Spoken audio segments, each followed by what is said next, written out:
तो breathing and exchange of gases हम लोग रिवाइज कर रहे हैं, ठीक है। हमारा सबसे पहला टॉपिक है breathing and exchange of gases में कि ऑक्सीजन का यूटिलाइजेशन होता है, ठीक है, इनडायरेक्ट ब्रेकडाउन के लिए।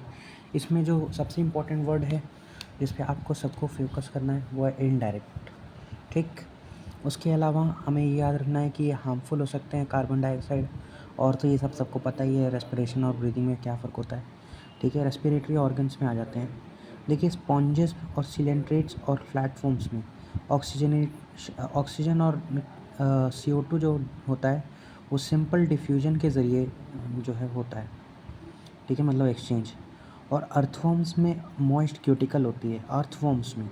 और इंसेक्ट्स में एक नेटवर्क ऑफ ट्यूब्स होते हैं, ठीक है, जिनको ट्रैकियल ट्यूब्स कहते हैं, to transport atmospheric air within the body, ठीक है। इंसेक्ट्स में क्या होता है, नेटवर्क ऑफ ट्यूब्स होते हैं, ठीक है, जिनको ट्रैकियल ट्यूब्स कहते हैं। अर्थफॉर्म में मॉइस्ट क्यूटिकल होती है। स्पॉन्जेस सिलेंट्रेट में फ्लैटफॉर्म्स में exchange of O2 and CO2 होता है बाय सिंपल डिफ्यूजन, ठीक है। Special vascularised structures called gills are present in aquatic arthropods, mollusks, whereas vascularized bags in terrestrial forms, ठीक है। वर्टिब्रेट्स में गिल्स जो होती हैं एम्फीबियंस और रेप्टाइल्स और बर्ड्स में होती हैं, ठीक है। And mammals respire through lungs. Amphibians like frog can respire through moist skin, cutaneous में होता है रेस्पायरेशन। अब आ जाते हैं इस टॉपिक पर। देखिए, जो पाथवे ऑफ आपका एयर होता है वो दो पार्ट से होता है, ठीक है। एक एक्सचेंज पार्ट होता है, फिर एक कंडक्टिंग पार्ट होता है। कंडक्टिंग पार्ट कहाँ से शुरू होता है, एक्सटर्नल नॉस्ट्रिल से आप नेज़ल पैसेज में जाते हैं, नेज़ल पैसेज से आप नेज़ल चेंबर में जाएंगे, नेज़ल चेंबर से आप फेरिंग्स में जाएंगे, फेरिंग्स एक कॉमन पैसेज है एयर और फूड का। फिर लैरिंग्स के थ्रू आप ट्रैकिया में जाएंगे। लैरिंग्स क्या है, कार्टिलेजिनस बॉक्स है जिसको वॉइस बॉक्स भी कहते हैं।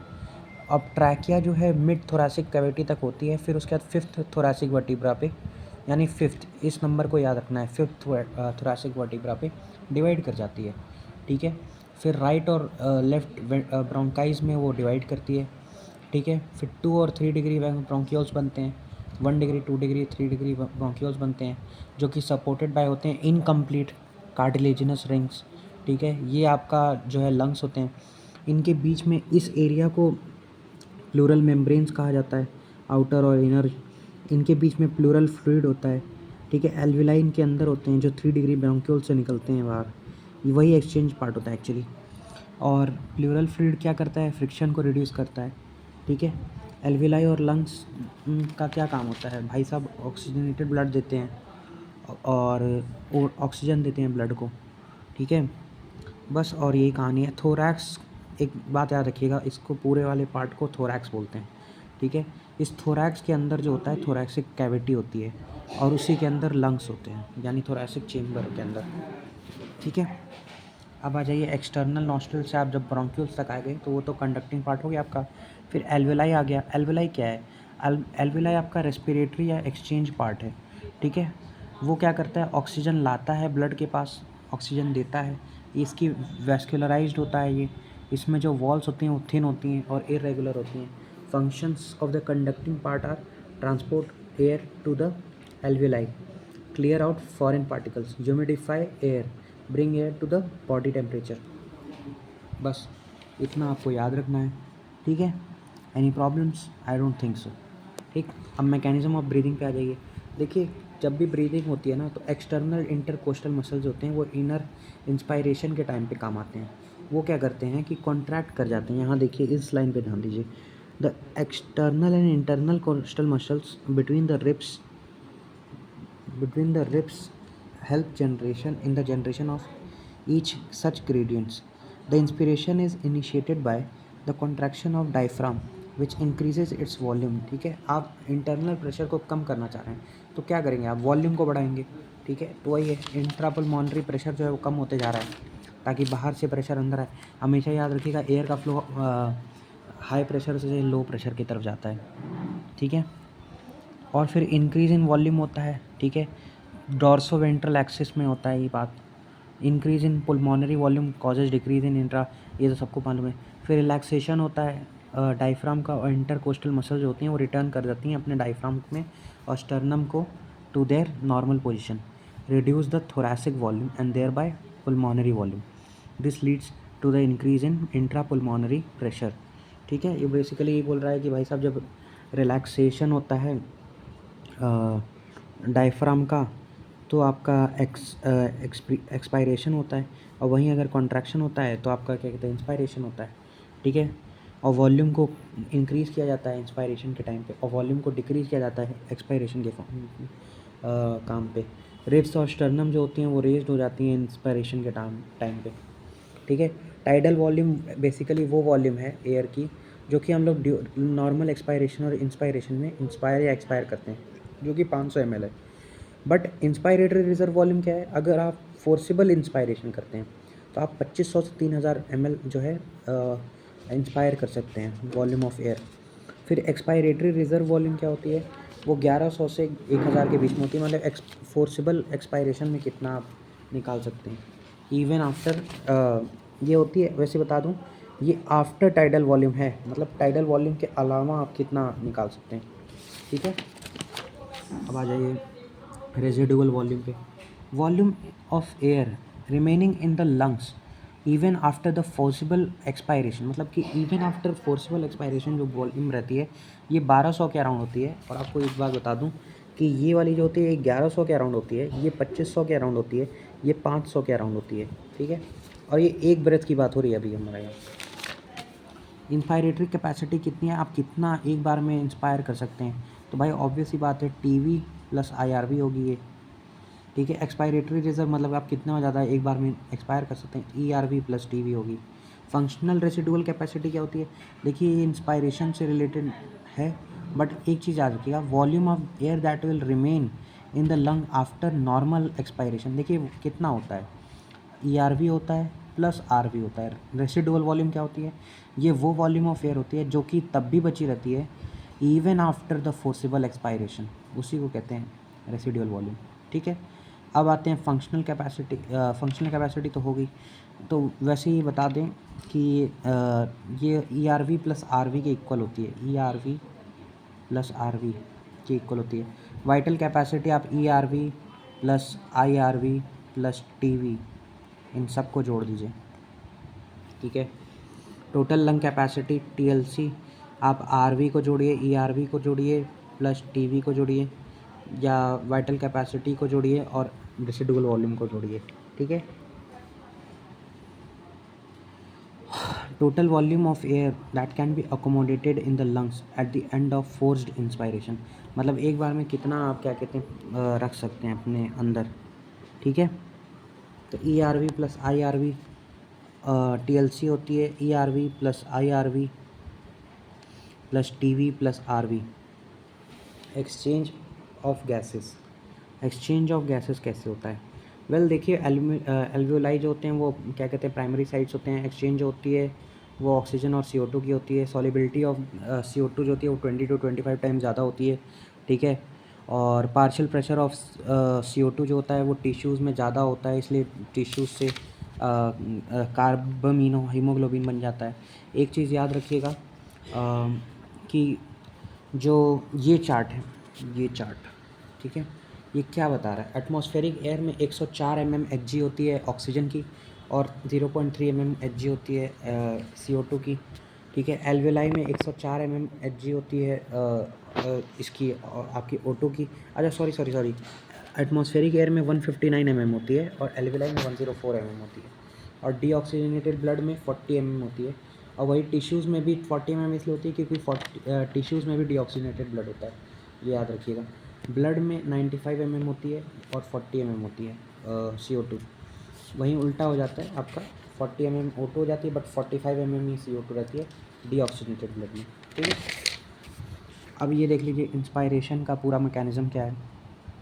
वेल देखिए CO2 की सॉलिबिलिटी 20 to 25 टाइम ज़्यादा है, ये तो सबको पता है। डिफ्यूजन मेम्ब्रेन जो होती है वो 3 लेयर्स से बनी होती है, 3 लेयर्स। ठीक है, इन तीनों लेयर्स का नाम क्या है, इन तीनों लेयर्स का नाम है आपका नंबर 1 एंडोथीलियम। ठीक है, एंडोथीलियम के अलावा बेसमेंट मेम्ब्रेन, फिर एक थिन स्क्वामस एपिथीलियम होता है एल्वेलाई पे। ठीक है, थिन स्क्वामस एपिथीलियम, और बस यही है आई थिंक। हाँ, और जो टोटल थिकनेस होती है आपके जो बीच में सबसे बीच में मैं बता दूं मैं, बेसमेंट मेम्ब्रेन होती है, और बेसमेंट मेम्ब्रेन की टोटल थिकनेस होती है लेस देन 1 मिलीमीटर, 1 मिलीमीटर से भी कम होती है, ठीक है। Therefore, all the factors in our body are favorable for diffusion of O2 from alveoli to tissues and that of CO2 from tissues to alveoli। मतलब tissue से एल्वोलाई जा रहे हैं तो आपका डीऑक्सीजनेटेड ब्लड जा रहा है इधर से, देखिए सिस्टमैटिक वेन से, और सिस्टमैटिक आर्टरी से जो है ऑक्सीजनेटेड ब्लड आ रहा है। PO2 95 mm है, 40 mm है, इधर 40 mm है, 45 mm है CO2, ठीक है। पुलमोनरी आर्टरी, और पुलमोनरी आर्टरी से जाते हैं हम लोग एल्वेलाई पे, ठीक है। अब ट्रांसपोर्ट ऑफ गैसेस पे आ जाइए। ट्रांसपोर्ट ऑफ गैसेस कैसे होते हैं भाई साहब, एक चीज़ याद रखिएगा, CO2 जो होता है वो 70% बाइकार्बोनेट के फॉर्म में, अराउंड 20 to 25% RBC के फॉर्म में, और 7% आपके अराउंड CO2 के फॉर्म में डिज़ोल्व स्टेट में जाता है। वहीं आपका O2 जो होता है वो RBC के फॉर्म में 97% जाता है, और 3% सिर्फ जाता है प्लाज्मा के फॉर्म में डिज़ोल्व स्टेट में, ठीक है। ट्रांसपोर्ट ऑफ O2 में ये देखिए ऑक्सीजन डिसोसिएशन कर्व इसको कहते हैं, ये पढ़ लीजिएगा, ये सिग्मॉइड फॉर्म में होता है। बेसिकली अगर आपका लो H+ कॉन्सेंट्रेशन होगी, ठीक है, अगर हाई PO2 होगा, लो CO2 होगा, ठीक है, और तो इस सिचुएशन में ऑक्सीजनेटेड हीमोग्लोबिन बनेगा, ठीक है, या ऑक्सी हीमोग्लोबिन बनेगा, ठीक है। और अगर लो PO2 होगा, हाई CO2 होगा, हाई H+ कॉन्सेंट्रेशन होगा। अच्छा एक और बात बता दूं, टेम्परेचर भी लो होना चाहिए ऑक्सीजनेटेड हीमोग्लोबिन बनाने के लिए। एक हीमोग्लोबिन से कितने मॉलिक्यूल्स ऑफ O2 जुड़ते हैं? 4, ठीक है। हीमोग्लोबिन एक red coloured iron containing pigment है जिसको जो कलर देता है ब्लड को। एवरी 100 ml, एक चीज़ ये लाइन याद रखिएगा, every 100 ml oxygenated blood can deliver around 5 ml oxygen to the tissues under normal physiological conditions, ठीक है। मतलब हर 100 ml ऑक्सीजनेटेड ब्लड में 5 ml O2 होते हैं। अब इसी से मैं आपको CO2 भी बता देता हूँ। आपको बता दूँ मैं, CO2 जो होता है वो कार्बामिनो हीमोग्लोबिन कैरी करता है, ठीक है, कार्बामिनो हीमोग्लोबिन के फॉर्म में पहुँचाया जाता है, ठीक है। RBC में है, तो RBC में मैंने आपको क्या बताया था, 20 to 25% होता है, तो 20 to 25% CO2 ही ऐसे पहुँचाया जाता है। और कैसे पहुँचाया जाता है, और एक फॉर्म होता है क्या कहते हैं, HCO3 फॉर्म, जो कि 70% होता है बाइकार्बोनेट फॉर्म। तो इसमें कैसे होता है, बेसिकली क्या होता है ना, कार्बोनिक एनहाइड्रेज एक एंजाइम होता है, ठीक है, इस रिएक्शन को याद रखिएगा। कार्बोनिक एनहाइड्रेज एक एंजाइम होता है जो कि प्रेजेंट होता है टिश्यूज़ में, और एक सर्टेन अमाउंट में प्रेजेंट होता है प्लाज्मा में भी, बट ज़्यादातर टिश्यूज़ में होता है, ठीक है। वो क्या करता है, कार्बन डाइऑक्साइड और H2 को मिला करके H2CO3 और H2CO3 से HCO3 बना देता है, ठीक है। फिर ये क्या करता है, बेसिकली ये टिश्यूज़ में होता है, ठीक है। ये कहीं भी आप एल्वेलाई में नहीं सुनेंगे इसको, ठीक है, एल्वेलाई में, जबकि इसका उल्टा हो जाता है। एल्वेलाई में क्या होता है ना कि H2CO3 से CO2 और H2 बन जाता है, ठीक है। टिश्यू साइड पे partial pressure of CO2 is much higher, जबकि एल्वेलाई साइड में partial pressure of O2 is much higher, ठीक है। और every 100 ml of deoxygenated blood will deliver 4 ml of CO2 to the alveoli, ठीक है। और ये अपनी इन्फॉर्मेशन ऑलमोस्ट मेरे ख्याल से समझ ली। फिर सुनिए रेगुलेशन ऑफ एक्सपायरेशन। देखिए 2 तरह के सेंटर्स होते हैं, न्यूमोटैक्सिक, यहाँ लिख देता हूँ, न्यूमोटैक्सिक सेंटर, जिनको पॉन्स को कहा जाता है, ठीक है। फिर एक होते हैं आपके मेडुला, जो कि एक्चुअली रेस्पिरेटरी रिदम को कंट्रोल करते हैं, ठीक है। इनका दूसरा नाम होता है आई थिंक,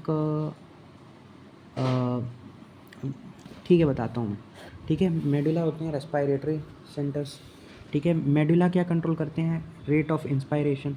मान लीजिए फोर्सेबल जल्दी इंस्पायर करना है कि क्या कहते हैं स्लो इंस्पायर करना है, ये कंट्रोल करते हैं बेसिकली, ठीक है। और ये सिग्नल टर्न करते हैं द रिदम सेंटर को टू मेक नेसेसरी एडजस्टमेंट्स, ठीक है। और ये दोनों के दोनों वैसे न्यूरल सिस्टम में होते हैं, ठीक है। आपको एक बात बता दूं कि जस्ट एडजेसेंट, ठीक है, रिदमिक सेंटर के, मतलब आपका जो मेडुला है इसको रिदमिक सेंटर कहते हैं, ठीक है। मेडुला के जस्ट क्या कहते हैं मतलब रिदमिक सेंटर के जस्ट एडजेसेंट, मतलब बगल में आपका एक एक कीमियोस्मोटिक एरिया होती है, कीमियोस्मोटिक एरिया होती है, जो कि क्या करती है, बेसिकली कीमियोस्मोटिक एरिया क्या करती है ना कि ये एक adjacent of the rhythmic centre होती है और एक हाईली सेंसिटिव होती है CO2 और हाइड्रोजन आयंस के, ठीक है, highly sensitive to CO2 and hydrogen ions, ठीक। Increase in the substances can activate this centre, ठीक है।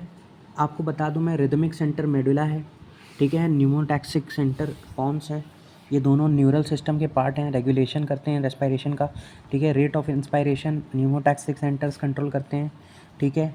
और रेस्पिरेटरी रिदम जो होता है वो मेडुला क्या कहते हैं कन्वर्ट करता है, कन्वर्ट कह रहा हूँ मैं, कंट्रोल करता है, ठीक है। और एक कीमियोस्मोटिक एरिया होती है जो कि हाईली सेंसिटिव होती है CO2 और हाइड्रोजन आयंस के। अगर इन सब्सटेंसेस के कांटेक्ट में आएगा तो ये एक्टिवेट हो जाएगा और इससे क्या होता है, सिग्नल मिल जाता है रिदमिक सेंटर को ताकि वो नेसेसरी एडजस्टमेंट्स कर दे। मतलब ये इसका दोस्त है बेसिकली, मेडुला इसका दोस्त है। मेडुला अगर इसको कोई मारता है, जैसे CO2 दे देता है या हाइड्रोजन आयंस दे देता है, मतलब इसके ऊपर इसके नंबर कम कर देता है, तो इसका दोस्त जाके उसके टीचर को उसी को मार देता है, जो क्या कहते हैं ये सब चीज़ें कर रहा है, एडजस्टमेंट्स करता है, जा कर के बातें करता है कि अरे भाई क्यों मारा भाई तूने, ठीक है। Receptors associated with aortic arch, इस लाइन पर ध्यान दीजिए। Receptors associated with aortic arch and carotid artery also can recognize rhythmic centers for remedial actions, ठीक है।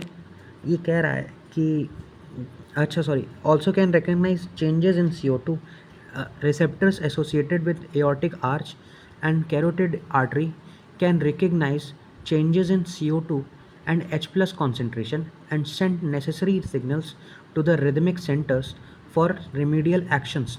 The role of oxygen is regulation in the regulation of respiratory rhythm is quite insignificant. बता दूं मैं कि oxygen का कोई बहुत बड़ा मेजर रोल नहीं होता है, ठीक है। और कैरोटिड आर्टरी और एओर्टिक आर्च भी जो होते हैं वो रिकग्नाइज कर सकते हैं चेंजेस इन CO2 या H plus concentration.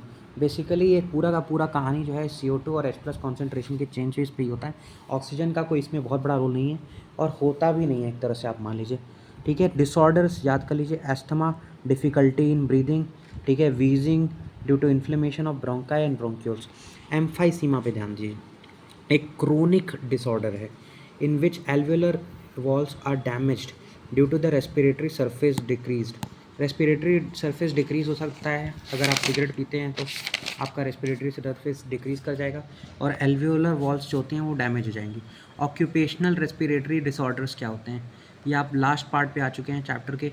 In certain industries specially those involving grinding or stone breaking, so much dust is produced that the defense mechanism of the body cannot fully cope with the situation. Long exposure can give rise to inflammation leading to fibrosis. ये याद रखिएगा word fibrosis, ठीक है। अगर आप कुछ भी नहीं याद रखते हैं, ये याद रखिएगा प्रोलिफिकेशन ऑफ फाइब्रस टिश्यूज़। अगर कहीं भी क्वेश्चन में मेंशन्ड है कि भाई इंडस्ट्री की बात हो रही है तो फाइब्रोसिस, ठीक, ठीक है। और ये लंग डैमेज कर सकता है फाइब्रोसिस। वैसे प्रोलिफरेशन ऑफ फाइब्रस टिश्यू, मतलब देखिए इसीलिए मास्क पहनना नेसेसरी है, ठीक है। अब आप चैप्टर रिवीजन तो खैर आप कर ही लेंगे। ये साइंटिस्ट देख लीजिए, साइंटिस्ट देखिए, अल्फोंसो कॉर्टी जो थे एक इटालियन एनाटोमिस्ट थे। इन्होंने स्टडी किया था कार्डियोवैस्कुलर सिस्टम ऑफ रेप्टाइल्स को। कार्डियोवैस्कुलर सिस्टम ऑफ रेप्टाइल्स किसने स्टडी किया था भाई साहब, अल्फोंसो कॉर्टी ने।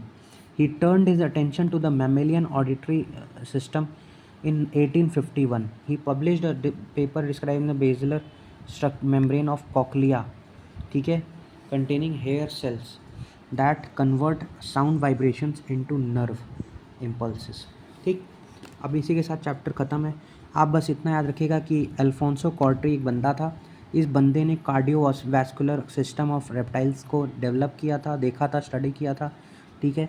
और इसने basilar membrane of the cochlea containing hair cells बनाए थे, ठीक है। और इसने कन्वर्ट किया था साउंड वाइब्रेशंस में इनटू नर्व इम्पल्सेस।